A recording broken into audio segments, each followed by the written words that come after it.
Hey guys, are you wondering how the heck you're gonna work through all your emotional baggage? I get it. So we've got some tips and tricks in this video, so keep watching to find out more.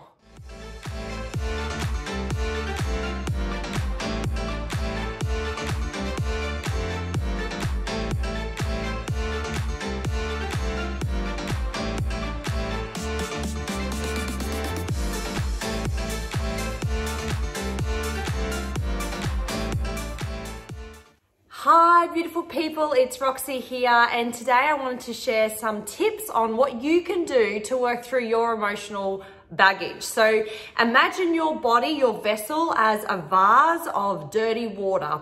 Over all the years and years and years, there's trauma, fears, sadness, stress, anxiety, all compiled in this big vase of dirty water.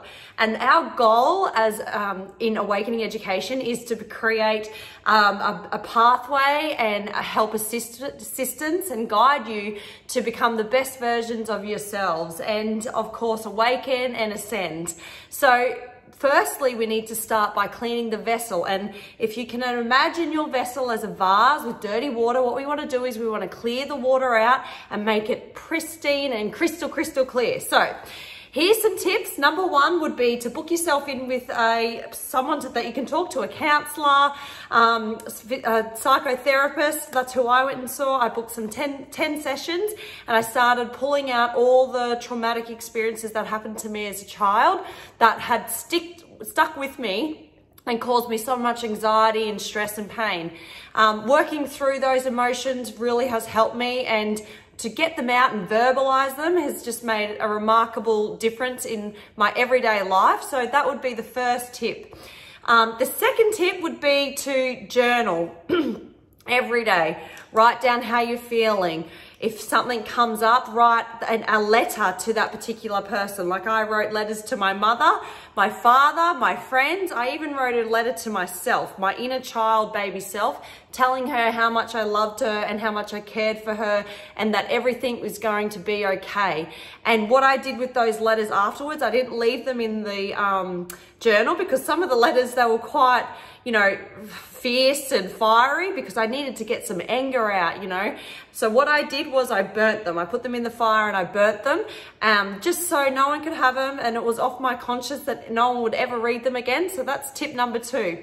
Tip number 3 would be grounding yourself daily. Ground.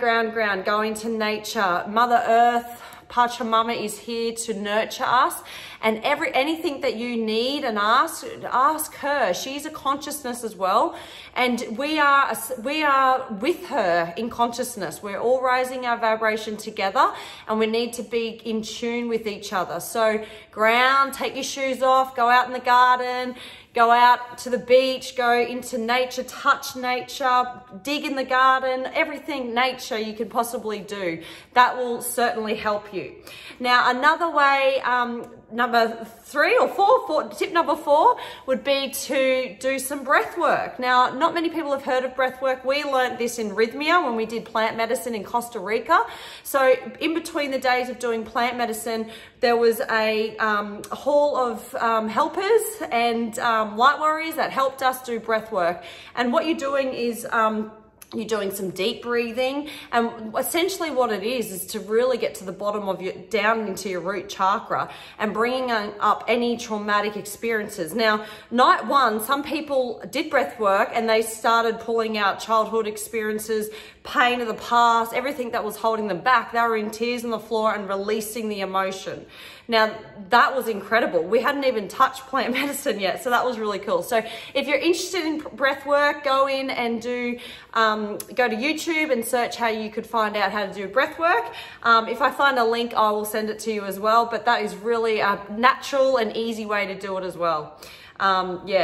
So another way to connect and clear out your emotions would be to do some meditation daily, asking the universal creator to help you clear your emotions, bring the law of attraction about.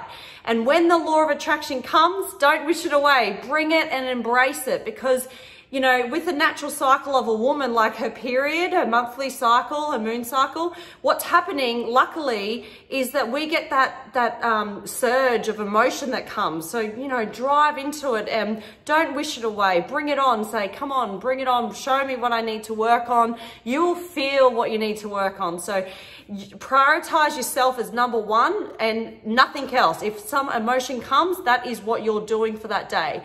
Put the phone calls away, put the work away if you can. Go into your inner home, ask the universal creator to help you understand what this means and what you need to work through. And if you need to stay in bed and you need to cry into the pillow and get it out, because it's better out than in. And that is what we're doing. We're cleaning your vessel, the vase of water. We're pulling out all the dirty water, all the specks of muck in there, and we're going to replace it with beautiful love and happiness. Another tip would be turn off any negative news, turn off any negative social media. What your brain is getting is how you're going to feel and how you're going to vibrate. So change the way your daily life is. Put the music on, high vibe, inspiring music. Look on our playlist. It's a spiritual playlist with loads of beautiful songs. There's no rubbish lyrics. It's all beautiful, nurturing, love from the heart, beautiful things. Put that into your brain. Only have motivational stuff on. Like, only have beautiful things that your heart will respond to. Pains of the past is also from programs. So we're going to reprogram the brain so we can be the best versions of ourselves. So I really hope this video has helped you guys. And if you like it, and we'll see you soon.